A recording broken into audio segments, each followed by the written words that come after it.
Meet the team that doesn't just talk about impact, they ignite it. Jim Morris and producer Rachel. Woot woot. Let's go party. Oh my God. Rise and Energize. Rise and Energize. Something today that, man, when I don't have boundaries up, my energy is so drained. Like, I was thinking about this the last week. I had someone just keep calling and keep texting and keep asking to get on a call. And I didn't really know what the call was about, right? Like there was no, hey, Jim, I really need help with lead gen, or hey, Jim, my business is stagnant. I want it to accelerate. I want to talk about joining Impact Effect Accelerator. Hey, Jim, I just want to connect, see if there's some mutual people you can introduce me to. I can introduce you to them. There was none of that. It was really just, hey, I want to get on a phone call with you. Hey, let's connect. And previously, I'd take that call. It would be a 30-minute call. The person would go over typically. It would be tough to get off the phone. It's a lot of, can I just pick your brain about this? And what advice do you have for this? And can you connect me with this person? And I get off those calls and I feel used. I feel drained. I feel like someone just took something from me without me even knowing. And I've started to just really focus into that and be keen around the fact that, like, what is the purpose? What is the reason? So the calendar helps, right? You build the calendar and you ask the 5 questions of why someone would want to meet with you. But I'm not perfect and I didn't use the calendar this time. So for me, putting up those boundaries of, hey, I'd love to get to know you. What specifically are we going to chat about? And why would you like to jump on a call on Tuesday is a hard question to ask someone, right? It feels awkward. It feels kind of, you're pushing back. But how does it feel after you spend 35 minutes with someone and they've picked your brain, even though you charge for information and education around business, right? It's kind of like, hey, can you cut my hair? And after you cut it, I'll decide if that was good enough to then maybe pay you next time. Right? And that's so frustrating in our business. Doesn't happen. No, especially with consulting, right? Because it really is just conversations, coming up with a plan, helping you strategize. And so when somebody's calling you randomly, whether it's a cold call or a cold DM, whatever it is, you have to set up that like gate in between what's happening next, because we really do have to protect our time, especially people like you and I, because we're so giving. Like, I want to give you the knowledge in my brain. I would love to do all of that, but there's also a value attached to that. And I think it took me a long time to understand what my value is, what my value add is, and what I'm bringing to the table. So those 15-minute like discovery calls, I would have to like take a real step back because I want to like word vomit everything to you. And that's the huge thing that you have to also work on, which is like, I can't give you the farm for free, right? Like I can't give you the farm for free. Like I monetize my knowledge. Yeah. And so if it's somebody you don't know that like you haven't established that relationship with, where it's like, yeah, give me a call, it's fine. Who's already in a program, who's maybe already working one-on-one with you, like those people, absolutely. Like I will take your calls. We can like go forward because you're already in one of our programs. But when it's just a cold call, right, from outside of that space, it's like, it's hard, and it's a lot for us energetically to have to like create that boundary, remind you of that boundary. And I understand like the perception is like, oh, you're just trying to sell us. It's like, I'm not trying to sell you. I have something of value to you. Yeah. It's, sorry. I noticed the boundaries, like, and obviously in our industry and selling knowledge, but I think there's education and knowledge in every industry. And you've just really got to draw that hard line of like, how far do you go? Right. So like when I was in real estate, let's just use real estate. Like when I was in real estate,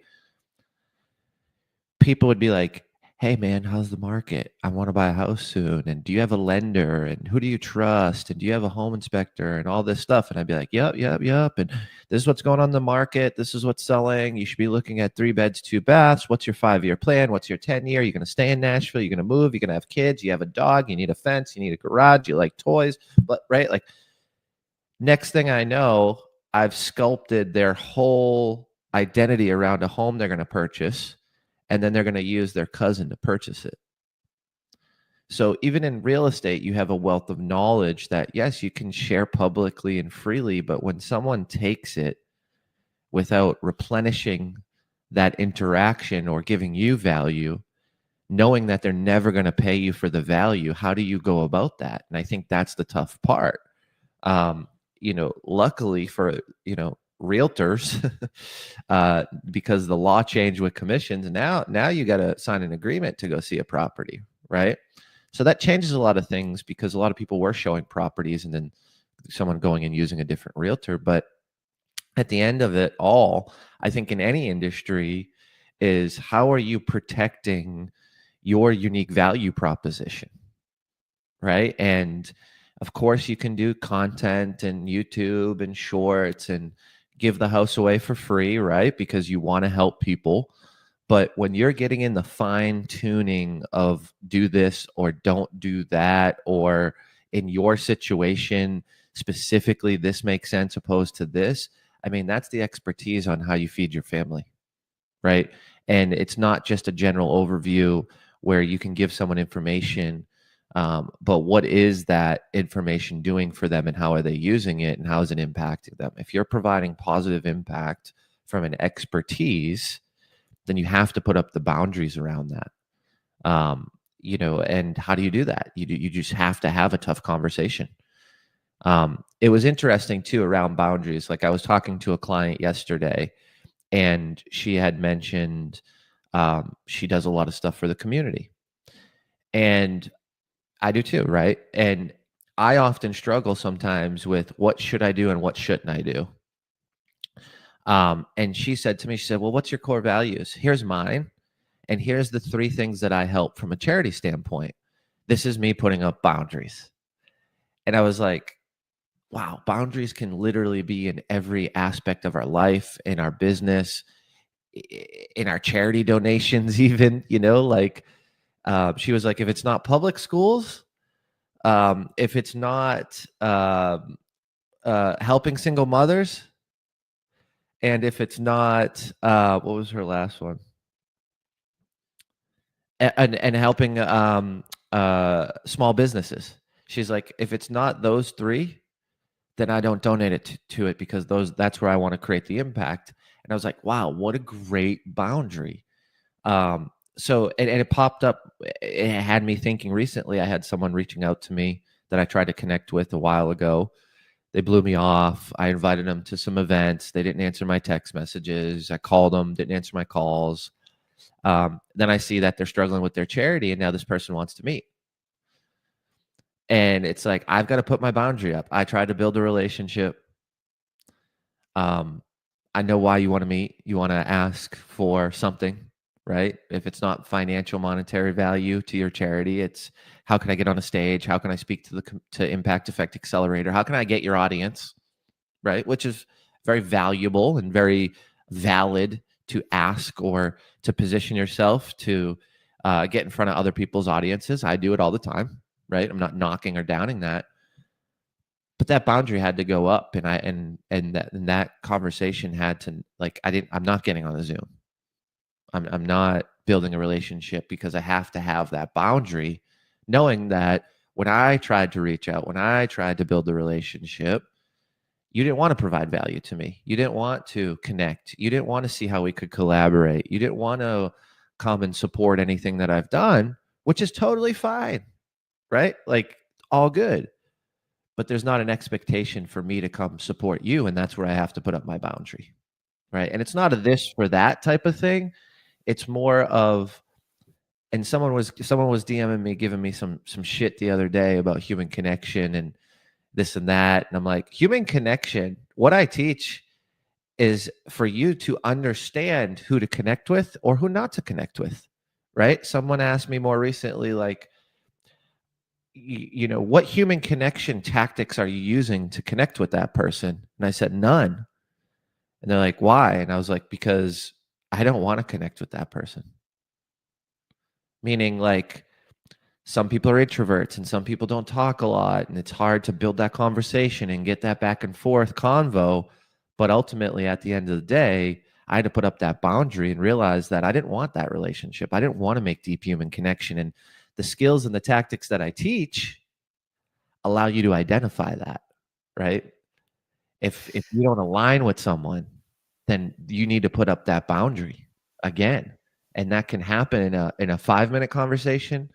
That can happen in a 5-second conversation, right? Like, I know that I don't align with the person who right off the rip starts talking about, all the stuff going on with ICE and how, Mexicans should not be in our country, and, this and that. Like, I'm not gonna do business with that person. Right. And I had this more recently at a networking event. It's like all these people were trying to talk to this one guy, and I was talking to him, and he was sitting there talking trash about Mexican people. And I'm like, cool. I'm glad I asked a deep question. I'm glad I understand where they're at. Right. I put up So my you can avoid boundary the and I walked situation. away. Put up my And boundary and I goodbye. walked away. Right. Yeah. Well, I want people to understand. So let's take what your friend did, which was really get clarity on her why, right? Like, who was she going to work with and who is she going to give money to, right? For charities. I love that. We can do that in our business, in our everyday lives, right? Get clarity on our why. Then from there, you create the boundary that you don't want to cross. Because if it doesn't have to do with the why, if it doesn't move the needle forward in your business because of that why, then it's not a call that you need to take. It's not a meeting that you need to have. It could be via text, via email, and you can push them to your offer, right? Hey, if you want to work with me. That's number 3 for me is don't be scared to make the offer. Don't be scared to tell them what the value is. Don't be scared to send them your rate sheet. Yeah, I would love to help you with this. This is, a program that I offer. And then number 4 really is if we don't protect those boundaries, understand it will lead to burnout every time, because we're filling our calendars with time that, number 1, is valuable. My time is valuable. And if I'm giving it to you for free over and over and over again with people and not understanding, hey, I need to then flip it to the sell or flip it to an offer, which is, I think I had the hardest time with for so long because I want to help people, right? Like I want to give everybody the value that I have, but it doesn't pay bills, right? At a certain point in time, I also have to protect my peace and protect my family, right? And so it's really up to us to set those boundaries. Is it easy? No, not at first. It's hard to push back. It's hard to say no. But if you have clarity on the why and you really keep that in mind, and then you have clarity of your value, they may not buy now. They may not be able to afford or want to like say yes to that one-on-one offer or whatever the package deal is that you're giving them. But maybe down the road they will. Maybe they'll think about it and realize, you know what, I do need their help. We can't help everybody for nothing because we'll burn us out as business owners, as entrepreneurs, as creators. There's only so much time in the day. And like what we're doing in Impact Effect Accelerator, which has helped me tremendously, is figure out what is my small offer? What is my medium offer? What is my big offer? Get clarity on my value in those too. And then also, I think we've got something coming up that we're working on, which is like how to speak to people, how to have that conversation, how to have hard conversations when sales. I'm not used to selling. I've always been headhunted, or I've always had people to come to me when I was in corporate media. And now that I have a business and I have to flip that and I have to market and I have to sell and I have to literally say, hey, my time is worth this. I need to practice that. And that's why I love that we're creating this space in Impact Effect Accelerator to have those practice sessions, to have those like practice conversations with Jim to bounce back. Okay, what happens if somebody says this, right? Like, how do I create those boundaries when I have never done it before? True. And so I love the energy around what we're creating because our goal really is just to help you get to that next level, to help you create those boundaries, figure out where those are, and then protect your peace in your space. We all have something of value. And I think a lot of times, a lot of us don't see it that way. And we're just like giving it away, and then whining about like, wait, why am I not making money? Why am I not making sales? Why am I not? It's like, you need to monetize it in some way. And we can help you. We can help you with that. Straight up, we can help you with that. It's a conversation, and I think it's something that ChatGPT isn't going to give you back, right? Because we're now talking about humans speaking with humans, and there's scripts and there's foundations and things like that. But like, and this is something that I've saw more recently in some of the AI stuff is like it's only giving me what I'm inputting. So I don't have outside perspective. So for instance, like I took this project that I worked on ChatGPT. I thought it was great. And I took it to an expert and they're like, what about this, and this? And I was like, well, I never asked ChatGPT to do that. Like, well, that's why you still need me as an expert to come to. And I was like, well, that makes sense. So yeah, Impact Effect Accelerator is humans analyzing human behavior, talking about what to say back and forth with a human that's been beneficial or worked previously when we've used it with humans. So ChatGPT can help and guide you, but it's not going to get you over the hump in those real situations.